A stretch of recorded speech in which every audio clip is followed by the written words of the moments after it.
Y bueno, acá acabamos de escuchar How Long de VERN DAYSEL and the Burning Breezes y ya estamos con VERN DAYSEL acá que nos está escuchando. Can you hear me, Ben? It's okay?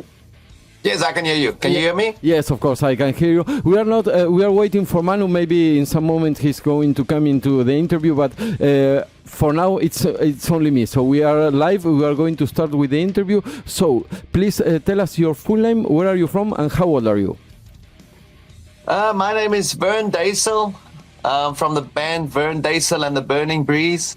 I'm originally from South Africa, but I live here in Florida in the United States.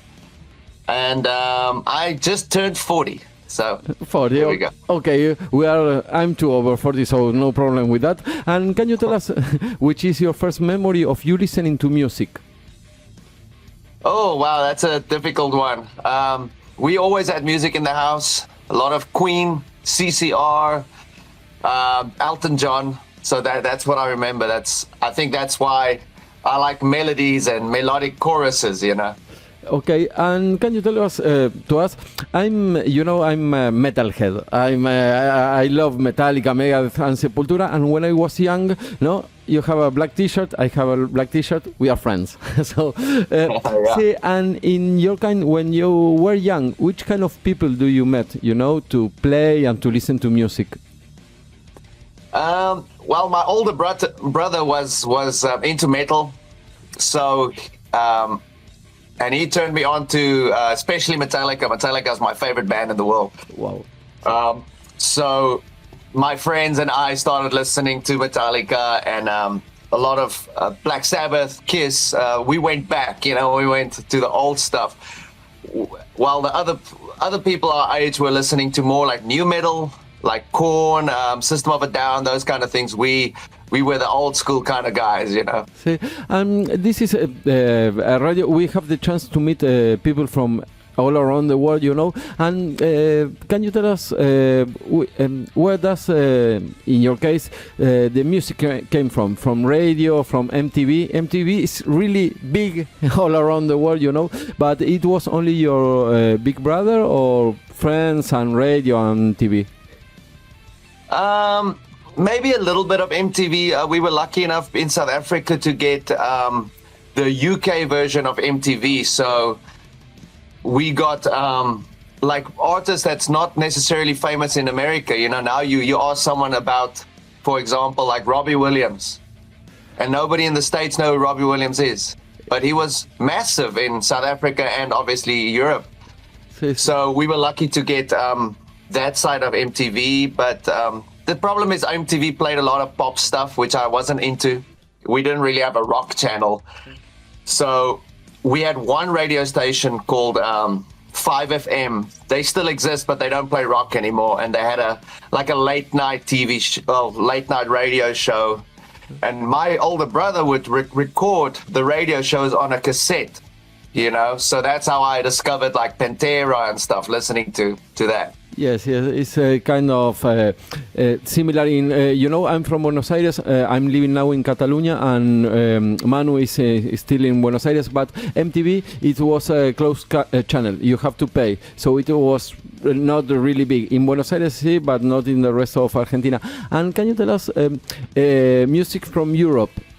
Are you still listening to music from Europe? Yes, I love the English bands. English rock and roll bands. First band that pops into my head right now that I really love is The Darkness. Ooh. Yeah. So I like that. The British vibe. Obviously Queen, all the classic rock bands from there. More recent, I really like Ghost from Sweden. See, I was going to tell you about that because we think it's a personal question matter, no? That UK was really big until the 90s or the 2000s, and now it's the rock and the heavy metal stuff came from France. What do you think about that? Yeah, that's interesting. I don't know much rock and metal from France. There's a southern rock band because we recently toured France, and There's a southern rock band called Natchez. Sí. Wow. And they've been going for 40 years, and they are really badass. Really cool. See, well, we agree about that. See, the new stuff, the new metal things came from France, and they really rock. From Argentina, we don't know anything about France. You know, it's like it's not a really rock country, but now it's kind of really rock. And can you tell us which was your first instrument and which was the first song that you learned? I started playing the drums when I was 14. So that was my first instrument. I'm not sure what the first song was, but it was probably trying to play Nirvana, you know, or something like that. So. Okay. Can you tell us, you have to pay to always to learn music in South Africa, or you can take it in public spaces? We didn't really have a music program in school. You know, South Africa is way more sports orientated. So I was pretty much self-taught. Luckily, my family, my dad played, my brother played guitar. So I grew up in a musical family. And then in high school, I left high school to go to music school, to go study music. Wow. And the first impression when you meet people that were studying music, how do you feel about that? Oh, it was amazing. It was amazing because before that, I didn't know that a place like that existed. So to see people who are all wanting to learn and just this hub of creativity, and it really makes you, it also gives you a level of where your skill is at. You know, you think you're in your town, you're a big fish in a small pond, and then you go to music school, you're like, oh no, I don't know anything, you know. It happens the same. We have the chance to meet people that were studying big universities and that kind of things, but they always say that the ensemble, when you meet other people, is interesting. Yeah. And see, how do you feel about the first ensembles and when you were studying? It was really fun because they allocate you to bands. You know, you don't pick yourself. They put you with random people, so you have to learn to adapt with different people and different genres. You know, you have to learn how to play hip hop and R&B and punk and whatever. So it makes you a better overall musician. Okay, and the way that you listen to music change? Oh, definitely. I can still sort of disengage and just listen to it as a fan. But sometimes, you know, like it is nice. When you get a deeper ear when you know more about music. And then you talk with people that didn't study, and you say, "Hey, look that," and okay, it doesn't matter. Maybe in the arrangements, in the small things, it's strange, that kind of things. And which was the first concert that you went? Wow, I probably went to a couple of small concerts when I was young, but the ones I remember was my brother's band. He was in a band in when I was a teenager, and he was already in college. So we were underage, but somehow we got into the clubs, and it was amazing to see live bands. And I didn't expect it to be so loud, you know. And it was chaos, but it was awesome, man. Okay, here is Manu connecting to the interview. Manu, can you hear us? No, ¿nos puedes escuchar, Manu? I can hear you excellent, my friend. Perfect. Hi, Van. Sí, Manu is in Buenos Aires now. And we are talking, I'm going to make a little translation for the Spanish listeners. Manu, estamos hablando con VERN DAYSEL, nos está hablando desde Florida. Tiene 40 años y nos estaba contando porque él vivió mucho tiempo en Sudáfrica y después se mudó para Estados Unidos, está viviendo en Florida. Y bueno, nos contó que su primer instrumento fue la batería, después cambió y tuvo la oportunidad de estudiar también música, así que eso también le cambió la cabeza. Tuvo la oportunidad de hacer ensambles con mucha gente muy diferente, y el primer concierto fue del hermano más grande, que él, bueno, era chico, pero quizás se podía meter en los conciertos de gente más grande, y la primera impresión que le dio que fue el sonido era muy, muy, muy fuerte. Y otra cosa también que nos contó es que en las escuelas, generalmente en Sudáfrica, no tienen un planning de música, sino es más dirigido a los deportes. Así que eso más o menos fue lo que estuvimos hablando hasta ahora. Grande, Raulo, grande. Ahí está, ahí va. Bueno, si te parece, seguimos con la entrevista. Empezamos. Obvio. Perfecto. Empezamos con la parte de la banda, Manu. Vern, can you tell us when and why did VERN DAYSEL and the Burning Breezes begin? So I moved to the United States about 7 years ago. Okay. To join another band. So that band ended up not working out, but the guitar player, Kobe Dante, and myself, we stuck together, and we decided to start releasing music under my name, because I've been releasing music since 2016 with VERN DAYSEL, obviously. So we put together a band, and yeah, we've been going strong ever since. Wow! See the sound. Then we are going to talk about the sound and that kind of things, because it's excellent. I'm a bass player, and the sound, the audio of the bass is incredible. All the band is incredible. See? And in July of 2016 or 2016, you released your first album, Shooting in the Breeze. How was the recording process? It was very cheap and basic. You know, I didn't really have a budget or money for it, so I had basic recording equipment at home. So I did the vocals, guitar, bass, all those things at home. But there was another. I had to go to another studio to do the drums. So that's the only thing I had to outsource and basically do everything myself. Wow! And I played every instrument. Wow! And you have the chance to study music, and you are in Florida, living and that kind of things. What do you recommend to a band that is starting to do? To record, to play, to rehearsal a lot? What kind of things do you recommend? I think just try to play live as much as possible. Get as much stage time, even if you have to learn some covers.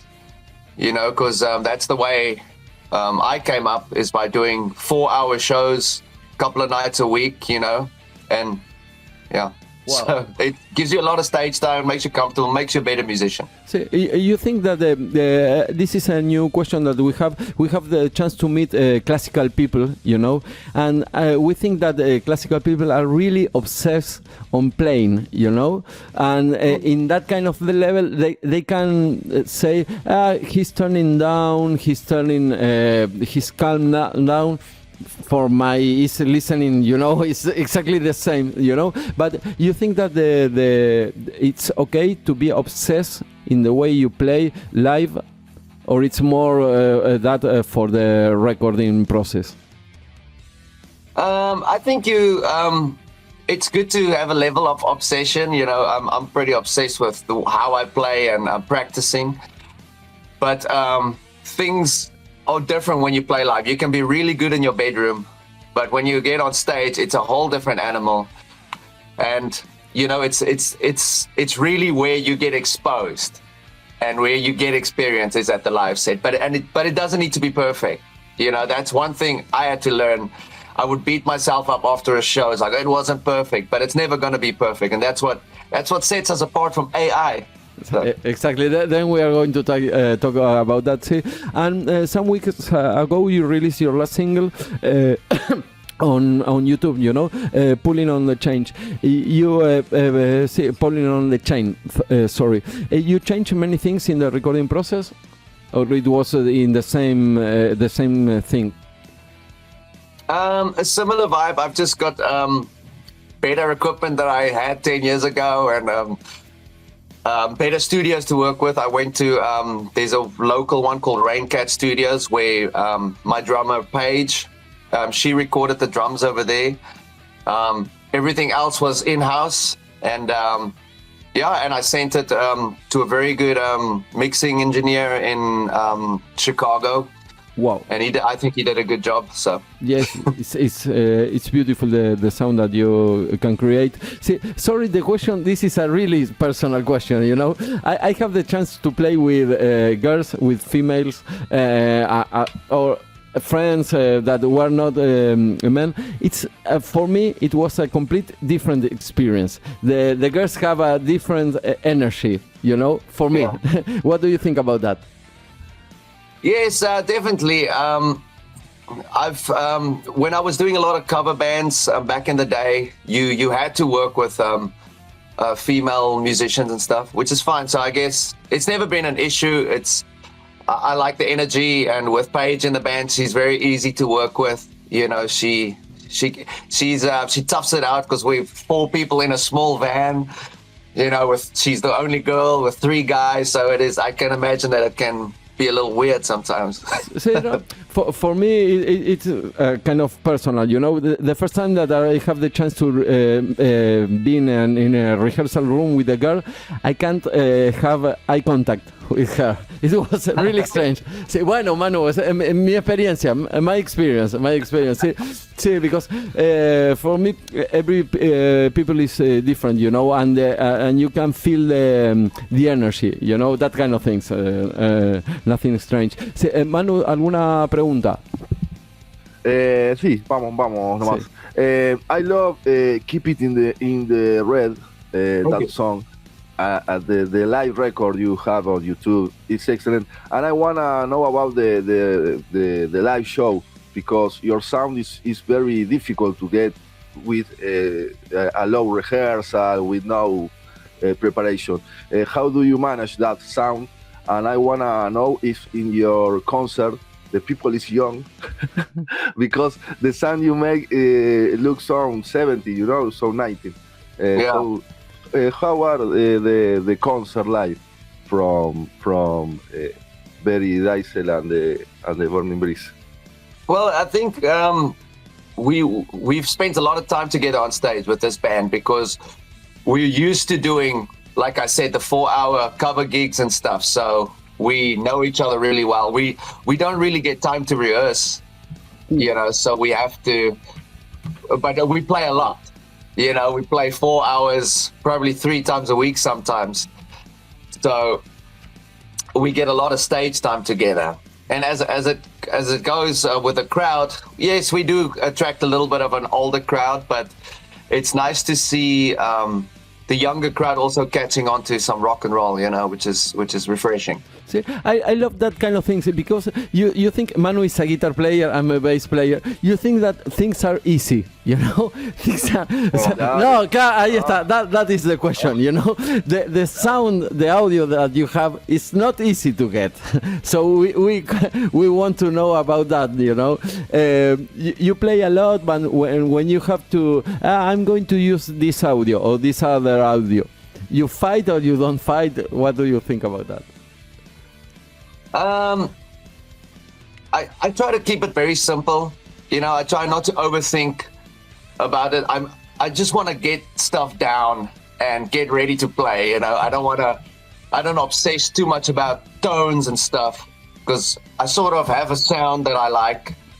And I just want to get it down as quickly as possible. Same with using microphones in the studio, whatever, you know, like whatever microphone's available at the time, I'm going to use because I just want to get it out of my head and onto the recording. So, wow, excellent. And the crowd, it's a young crowd. It's people from different ages, because I feel like the young people doesn't hear rock and roll and that kind of music. Yes, I think you're right. It's difficult for the young people to get on board with music, especially live music, you know, because everybody sits at home now and watches Netflix, or, you know, there's too much to do. So it's, when they do come out, it's really nice to see young people. But for the most part, it is people maybe, especially here in Florida, it's our crowd is 50 and over, you know. Over 30, maybe, that kind of things.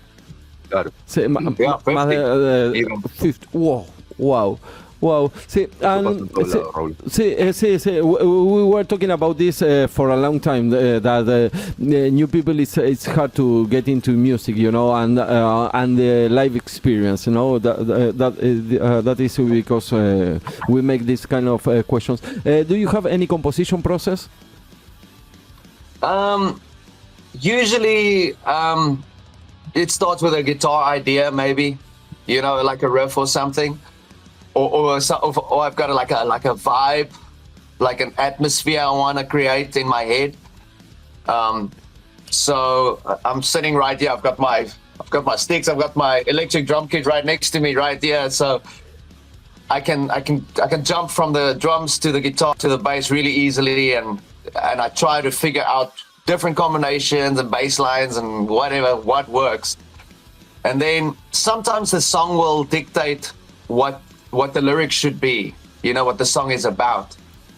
But I hardly ever start with the lyrics first. It's all the music. It's always the music first for me. Siempre, no, you don't escape. For you, music is simple. It's incredible that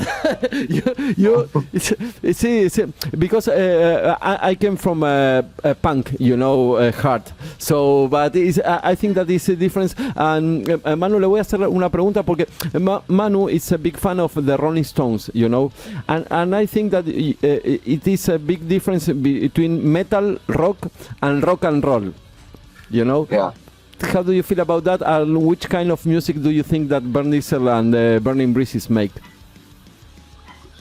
I think I personally, when somebody asks us what music we do, I say rock and roll.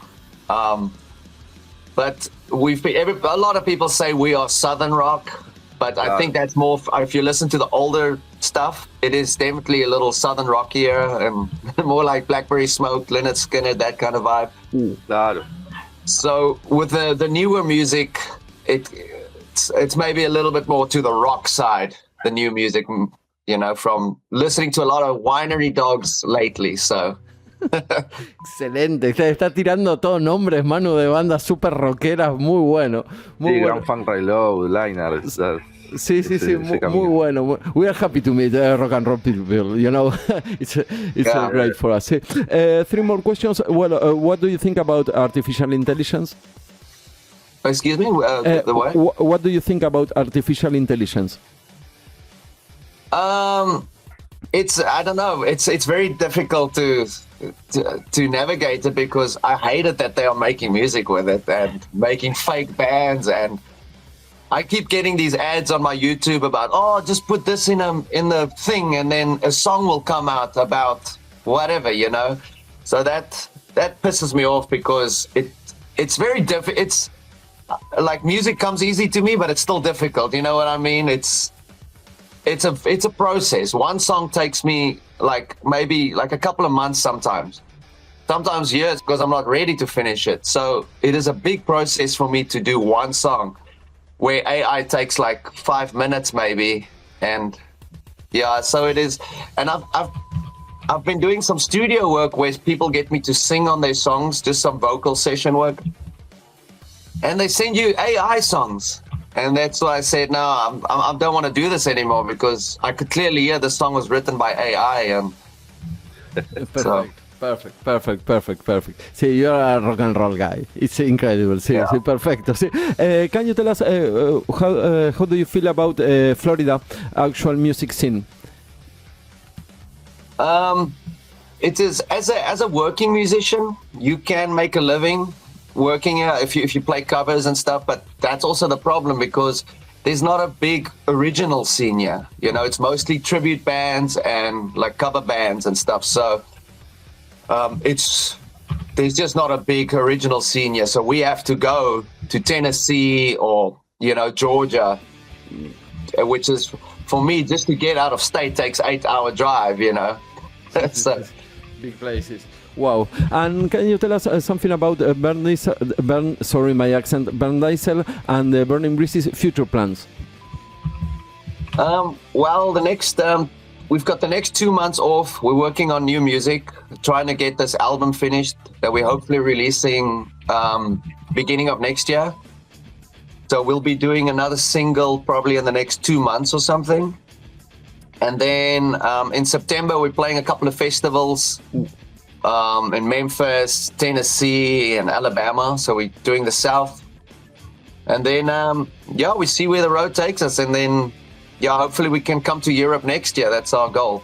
Excellent, excellent. See, please, you're welcome. I'm going to your show. See, please, when you have new music and new songs, and when you're touring Europe, please send a text to us, and we are going to listen to it. Vern, odd question I have, because I don't talk with Americans every day, but there is a World Cup being playing there right now with the soccer World Cup. Do Americans care about the World Cup that is playing now in the United States or not? I think they care more than about football or soccer. We call it soccer, yeah. So I think they care more about it now than they did. And I know the United States did pretty well for what was expected. So hopefully, I think they're just going to get better, and maybe they're trying to grow the sport, you know. I'm a South African, so my team got knocked out pretty early in the knockout round. So a few months ago, we talked with a guy. He lives in Florida too, the band Fierce, and he has any idea of the World Cup. He don't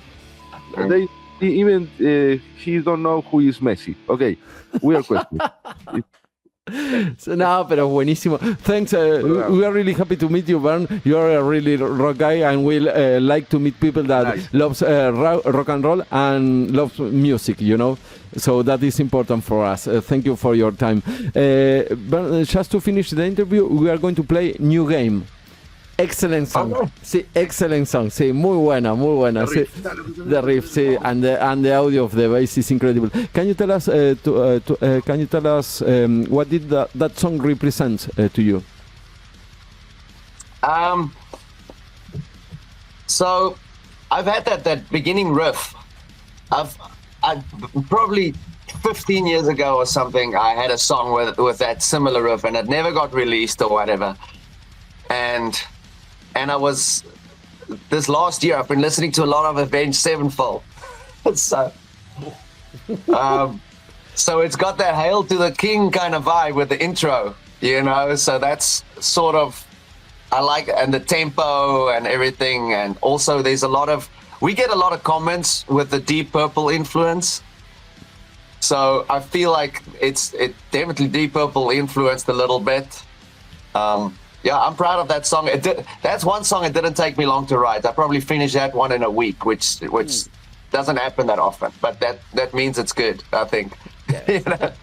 Perfect. Vern, we are really happy to meet you. Please send to us new music, and when you're touring Europe, please, I'm going to come to one show of you. And thank you for your time. See, we are going to send you the interview when the live show ends. Thank you very much. Appreciate it, guys. Thank you for having me. Bye-bye. Thank you. Bye, my friend. Raúl, llévatelo.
It's a new game.